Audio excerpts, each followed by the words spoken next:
하늘을 사모하며 예수님의 재림을 기다리는 재림 성도 여러분, 안녕하세요. 하나님의 말씀 여호수아 24장 14절 15절을 읽겠습니다.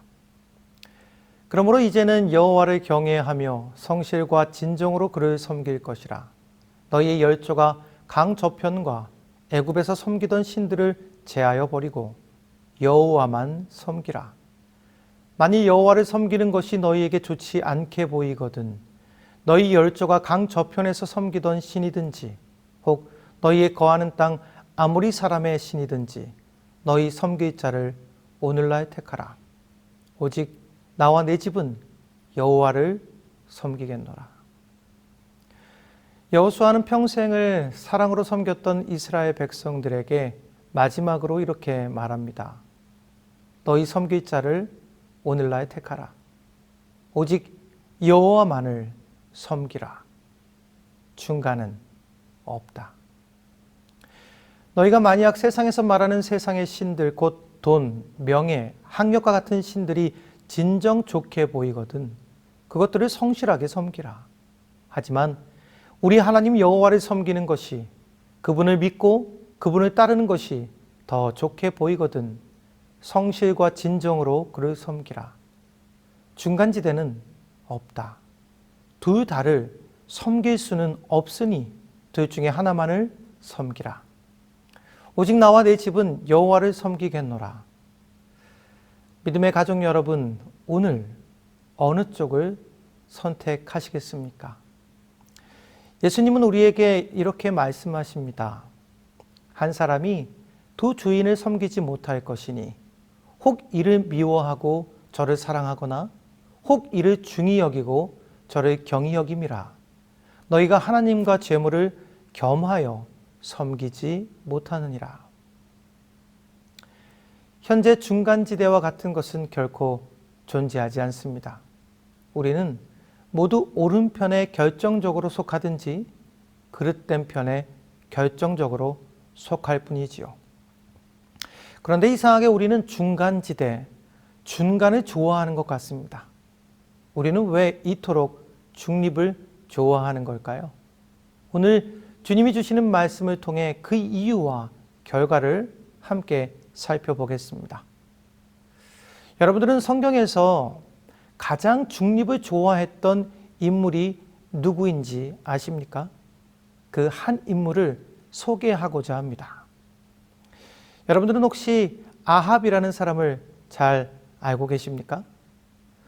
오므리의 아들 아합이 그 전에 모든 사람보다 여호와 보시기에 악을 더욱 행하여 느밧의 아들 여로보암의 죄를 따라 행하는 것을 오히려 가볍게 여기며 시돈 사람의 왕 엘바알의 딸 이세벨로 아내를 삼고 가서 바알을 섬겨 숭배하고.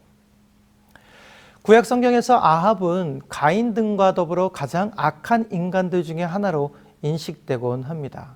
하지만 아합의 기록을 자세히 살펴보면 사실 아합은 그리 악한 사람이 아니었죠. 그는 그저 중간지대를 좋아했던 중립자, 방관자였을 뿐입니다. 그는 세상과 하나님 둘 다를 사랑했을 뿐이죠. 그는 결코 하나님을 떠나지 않았으며 적으로 생각하지 않았습니다. 하나님을 섬기고 그분의 말씀을 들었죠. 단지 전적으로 그분만을 섬기지 않았던 것뿐입니다. 그 유명한 갈멜산의 싸움을 기억하시죠? 정말 어마어마한 장면이 아닐 수 없습니다. 여호와 하나님의 편 엘리야 한 사람과 바알과 아세라의 제사장 850명의 대결. 상상이 가십니까? 그런데 이 싸움이 이렇게 성사되어 끝내는 여호와 하나님의 승리로 기록될 수 있었던 아주 커다란 이유가 무엇이라고 생각하십니까? 물론 여호와 하나님의 능력이겠죠. 하지만 우리가 놓치고 있는 중요한 것은 중립자 아합의 존재라는 것입니다. 만약 그 당시 왕이었던 왕 아합이 중립자, 방관자의 자리에 있지 않았다면 이 대결은 아예 성립될 수조차 없었을 것입니다. 첫째, 아합이 중립자, 방관자가 아니라 정말 여호와 하나님의 대적자로서 엘리야를 죽이고자 했다면 엘리야는 아합과의 첫 대면부터 결코 안전할 수 없었을 것입니다. 둘째, 엘리야는 850명의 바알과 아세라 선지자들 혹은 450명의 바알 선지자들을 홀로 상대하는 상황이었으므로 아합이 중립적인 입장을 취하지 않았다면 대결 자체가 불가능하였을 것이죠.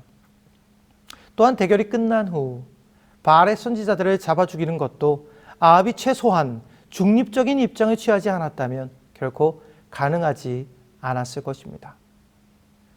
아합은 자신과 바알의 선지자들을 같은 입장과 위치에서 생각하지 않았기 때문에 그들을 죽이는 엘리야의 행위에 동의할 수 있었던 것이지요. 그는 갈멜산의 현장에서 하나님께서 보이신 기적, 아니 그분의 음성, 그분의 말씀이 자신에게 속한 음성이라는 것을 깨닫지 못하는 중립자였던 것입니다. 어쩌면 우리처럼 말입니다. 다시 말해서 아합의 방관과 중립 속의 갈멜산에서의 여호와와 바알 간의 대결은 가능하였다는 것이고 이것이 아합이 방관자였다는 중요한 증거라고 말할 수 있습니다. 잘 생각해 보시기 바랍니다. 아합은 사실 악당이 아니라 방관자, 중립자였던 것입니다. 열왕기상 21장에 나오는 나봇의 포도원 이야기는 아합의 악함을 가장 잘 보여주는 이야기로 이해되기도 합니다. 하지만 이러한 이해는 우리의 선입견에 불과하죠. 여기에서도 사실 악역은 아합이 아니라 이세벨이 다합니다. 아합은 그냥 중립자로서 방관할 뿐이었죠. 사실 나봇에 대한 아합의 태도는 상당히 신사적이며 그는 정상적인 절차를 밟아 포도원을 얻고자 합니다. 그는 우선 왜 자신이 그 포도원을 갖고 싶은지 밝히는데 그것은 그 포도원이 자기 궁전과 가까이 있다는 것이었습니다. 또한 그는 그 포도원을 그냥 달라고 하지도 않았죠. 그 포도원 대신에 더 아름다운 포도원을 주겠다고 말하면서 나봇이 원하면 돈으로 값을 치를 수도 있다고 말합니다. 그는 결코 포도원을 강제로 뺏고자 하지 않았고 오히려 포도원의 가치 이상의 값을 치르겠다고 하며 더 나아가서는 상대방이 원한다면 다른 식의 거래도 받아들이겠다고 말하고 있는 것이죠. 아마 상식적인 차원에서 아합의 이러한 태도나 아합의 거래 방식에 대해 문제가 있다고 생각하시는 분은 아무도 없으실 것입니다. 그러나 안타깝게도 아합의 이러한 정중한 거래 제안은 받아들여지지 않았지요. 하지만 그래도 아합은 강제로 나봇의 포도원을 차지하려고 들지 않았습니다. 왕인 아합은 단지 그냥 근심하고 답답해할 뿐 더 이상의 행동을 취하지 않았지요. 그러나 문제는 그 다음이었습니다. 언제나 그랬듯 아합은 이세벨이 행하는 악의 방관자였습니다. 그는 늘 자신이 원하는 것을 얻기 위해 중간에서 이쪽과 저쪽을 저울질하며 중립자의 위치에 자신을 두기를 좋아했습니다. 그래서 그는 늘 중립자, 방관자로 삶을 살아왔던 것이지요. 이번에도 어김없이 그는 이세벨이 나봇을 죽이고 자신에게 그의 포도원을 선물하는 것을 그냥 방관하였습니다. 아합은 나봇이 죽었다 함을 듣고 곧 일어나 그 포도원을 차지하러 가지요. 이것이 바로 방관자의 모습입니다. 왜 나봇이 갑자기 죽게 되었는지, 나봇이 죽었다고 해도 그 땅을 자신이 차지하는 것이 정당한지에 대한 깊은 생각함이 없이 자신의 이익에 따라 행동하는 것, 이것이 방관자, 중립자들의 모습입니다.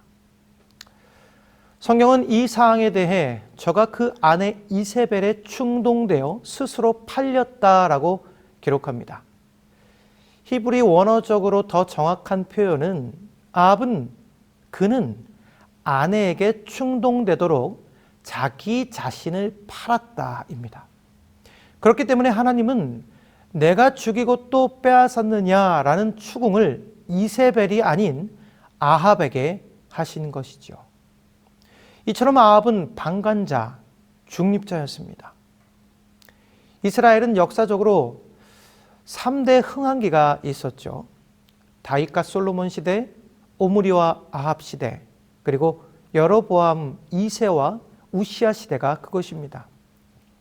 솔로몬 시대는 이스라엘의 최고 황금기이고 오므리 아합 시대는 그들의 통치 말년에 국력이 내리막길로 내닫기는 했지만 시리아 팔레스타인의 최강자로 군림하던 시절이었으며 여로보암 2세와 우시아 시대에는 남북을 합치면 다윗 시대에 이를 만큼 영토가 넓어지고 경제적으로 성공을 이룬 시대였습니다.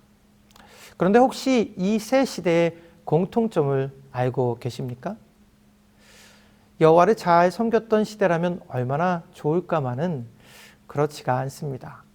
이 시대의 공통점은 경제적 성공과 종교적 타락입니다. 이 시대의 공통점 첫 번째, 남북 통일 혹은 남북이 동맹 관계를 유지하고 있었던 것. 두 번째, 엘랏이라는 항구를 확보한 것과 세 번째, 페니키아 세력과 긴밀한 협력 관계 속에 있었다는 것입니다. 다윗 솔로몬 시대는 왕국이 통일되어 있었고 두로왕 히람과 상호 협조 체제를 유지하며 두로를 통해 국제 교역에 참여했습니다. 오므리 아합 시대에는 남왕국 여호사밧과 평화를 유지하며 두로를 다스리던 시돈 사람들과 결혼 동맹을 맺었죠. 여로보암 2세 시대에는 남왕국의 우시아와 친선 관계를 유지하면서 두로와 협력하며 지냈습니다. 쉽게 말씀드려서 지중해를 연결해주는 두로와 아프리카를 연결해주는 엘랏, 그 중간에서 서로의 무역을 통하여 국가의 발전을 누렸던 이스라엘은 이 두 지역을 사용할 수 있느냐, 그렇지 못하느냐가 국가의 모든 것을 결정짓는 중요한 잣대가 되었다는 것이죠. 그래서 아합은 그 결합이 하나님이 원하는 결합이 아닌지를 뻔히 알면서도 중립자로서 시돈의 딸 이세벨과 결혼을 하였고 방관자와 중립자로서 여호와의 편도, 그렇다고 완전한 바알의 편에도 서지 않는 지혜로운 세상의 이치를 선택하게 된 것입니다. 그렇다면 이 방관자의 최후는 어떠하였을까요? 성경은 아합의 최후를 이렇게 기록하고 있습니다. 한 사람이 우연히 활을 당겨 이스라엘 왕의 갑옷 솔기를 쏜지라 왕이 병거 가운데 붙들려 서서 아람 사람을 막다가 저녁에 이르러 죽었다. 남방 유다의 왕 여호사밧과 함께 길앗 라몬을 치기 위해 전쟁을 일으킨 아합은 하나님이 선하게 생각하지 않는 싸움 속에서 비참한 최후를 맞이하게 되지요. 중립자, 방관자 아합은 그렇게 비참한 최후를 맞이하게 된 것입니다. 자신뿐 아니라 그의 가족 모두가 끔찍한 최후를 맞이하게 되지요. 혹시 우리의 신앙도 지금 방관자의 그것이 아닌가요? 우리는 지금 이 교회에서 방관자, 중립자입니까? 예수님을 사랑한다고 하면서도 그분의 말씀을 사모하지도 그 말씀에 순종하지도 않는 우리, 세상의 것들을 사랑하여 세상과 하늘 사이에서 중립자의 삶을 살아가는 우리가 중립자, 방관자의 자리에서 벗어나려면 어떻게 해야 할까요?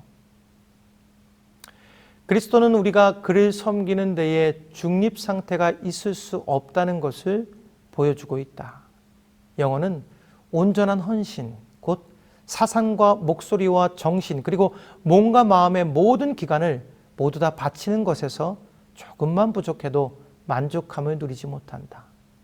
그릇을 비우는 것으로 족한 것이 아니고 비워진 그릇은 그리스도의 은혜로 채워져야 한다. 화이트는 그 방법으로 우리의 삶을 그리스도의 은혜로 가득 채워야 한다고 말하고 있는 것입니다. 라오디게아 교인들을 위한 유일한 소망은 하나님 앞에 서 있는 자신들의 모습을 분명히 보는 것이며 자신의 질병의 성격을 아는 것이다. 그들은 차지도 덥지도 않다. 그들은 중립을 지키고 있으면서 아무것도 부족하지 않다고 스스로 자부한다. 참된 증인께서는 이 뜨뜻 미지근함을 미워하신다. 그분은 이런 부류의 사람들의 무관심을 싫어하신다. 그분은 이렇게 말씀하셨다. 나는 내가 덥든지 차든지 하기를 원하노라. 뜨뜻 미지근한 물처럼 그들은 그분에게 메스꺼움을 준다. 그들은 무관심한 것도 아니고 이기적으로 완고한 것도 아니다. 그들은 그 사업의 유익을 자신의 것으로 여기지 아니하고 온 마음을 다해 하나님의 사업에 전적으로 종사하지 않는다. 그들은 하나님의 사업과 상관없는 위치에 서서 세속적이고 개인적인 이익이 요구할 때는 언제나 그들의 자리를 떠날 준비가 되어 있다. 그들의 심령 속에는 은혜의 내적인 역사가 결핍되어 있다. 매일의 삶 속에서 예수님을 만나는 경험이 결핍되어 있고 그 안에서 이루어지는 사명의 성취가 부족하다면 우리는 모두 아합처럼 중립자의 자리를 가장 선호하는 방관자가 될 수 있다는 것입니다. 그리고 그러한 중립자를 우리 예수님은 가장 싫어하신다고 말씀하고 계시죠. 만일 하나님께서 당신의 백성들이 짓고 있는 죄 중에서 그 어떤 죄보다도 진노하시는 것이 있다면 그것은 위급 상황에서 아무것도 하지 않는 것이다. 신앙적 위기에서 무관심과 중립은 하나님께 무거운 죄로 받아들여지며 하나님께 대한 최악의 적대감과 같다. 사랑하는 믿음의 가족 여러분, 이제 우리의 분명한 자리를 결정해야 할 시간입니다. 섬길 자를 오늘날 택하십시오. 오직 여호와만을 섬기십시오. 이 세상에 결코 중간지대는 없습니다. 만약 세상에서 말하는 세상의 신들, 곧 돈, 명예, 학력과 같은 신들이 진정 좋게 보이시거든 그것들을 따라가시면 됩니다. 하지만 우리 하나님 여호와를 섬기는 것이, 그분을 믿고 그분을 따르는 것이 더 좋게 보이시거든 성실과 진정으로 그분만을 섬기시기 바랍니다. 둘 다를 섬길 수는 없으니 둘 중에 하나만을 선택하시기 바랍니다. 믿음의 가족 여러분, 오늘 어느 쪽을 선택하시겠습니까? 말씀을 마칩니다.